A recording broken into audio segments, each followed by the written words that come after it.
Je m'appelle Victoria Viré, j'ai 28 ans. Ma passion, c'est le cosplay, la création de mes déguisements. Du coup, ça se passe où aujourd'hui? C'est au centre culturel du Mont d'Or. D'accord. C'est toute la journée?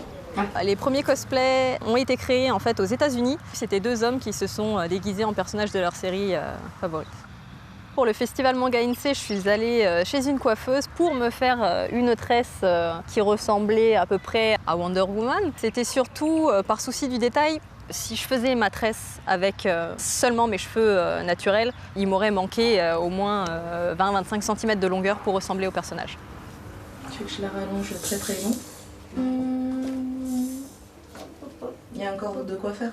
Ouais, mais après ça sera trop long sinon. Trop long? Je pense. D'accord.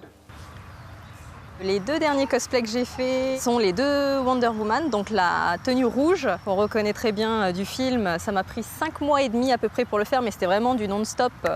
C'était tous les week-ends, toutes mes soirées. Je passais mon temps à faire que ça parce que j'avais une deadline un petit peu courte par rapport à la taille du projet. Et l'autre Wonder Woman Gold, j'ai mis à peu près 3 mois à la faire, sachant que les bracelets, le bouclier et l'épée, je les avais déjà construits sur l'autre Wonder Woman, donc j'ai pas eu besoin de les recréer. Tu vas trouver des chaussures similaires, mais ça va jamais être ça va jamais donner ce que tu recherches. En tout cas, c'est du très bon boulot. Merci. C'est très bien fait.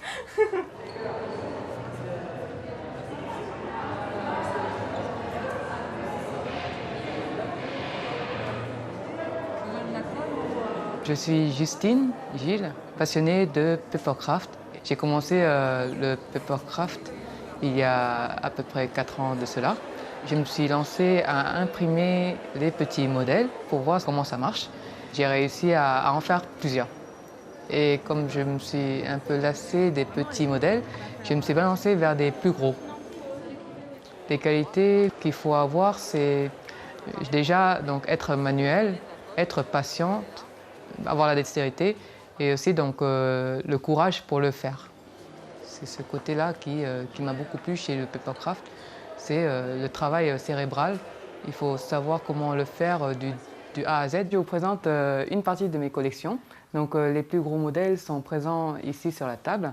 Donc, vous pouvez voir déjà, il y a le château ambulant tiré du film d'animation Ghibli. Donc, celui-là est le tout premier modèle que j'ai construit, suivi d'un Gundam. Il faut compter à peu près, je dirais, le temps de découpage, pliage, collage, en gros de 2 mois à 3 mois de travail.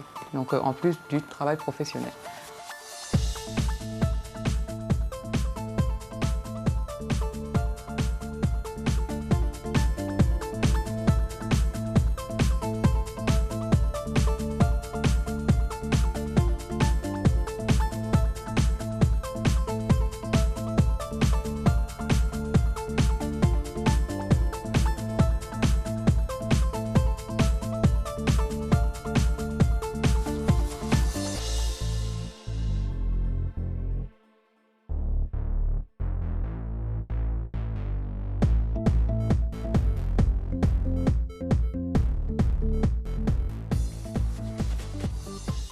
Tales from the Loop, c'est les années 80.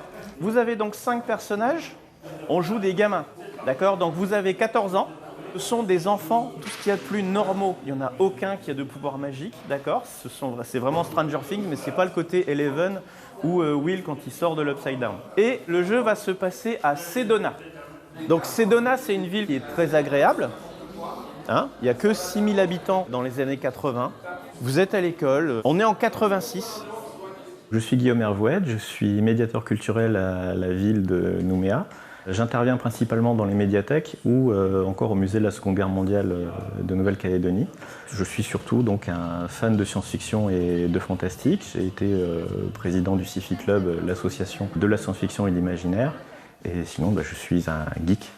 N'oubliez pas que vous êtes dans un monde où Internet, c'est une blague, le téléphone portable, c'est aussi une blague, et que vous avez généralement des vélos, vous aimez aller dehors, ou rester dans la cave ou le grenier de vos parents pour faire soit des parties de jeux de rôle, regarder une cassette vidéo d'un film, etc. ou passer votre journée au centre commercial. Pour moi, un geek, c'est simplement un passionné. Autant avant, c'était un terme qui était péjoratif. C'était celui qui était souvent représenté avec la petite chemise à carreaux, la pochette à stylo, les grosses lunettes, et puis qui était fan d'informatique, et donc qui n'était pas dans le coup à l'époque. Maintenant, cette tendance s'est complètement inversée. Pourquoi ? Parce que ces gens-là, qui étaient un peu mis au banc de la société, qui étaient un peu recalés, en fait, c'est des gens qui bossaient. Bill Gates, par exemple, est un énorme geek. Au niveau des réalisateurs de films, tous ceux qui maintenant cartonnent au possible sont des geeks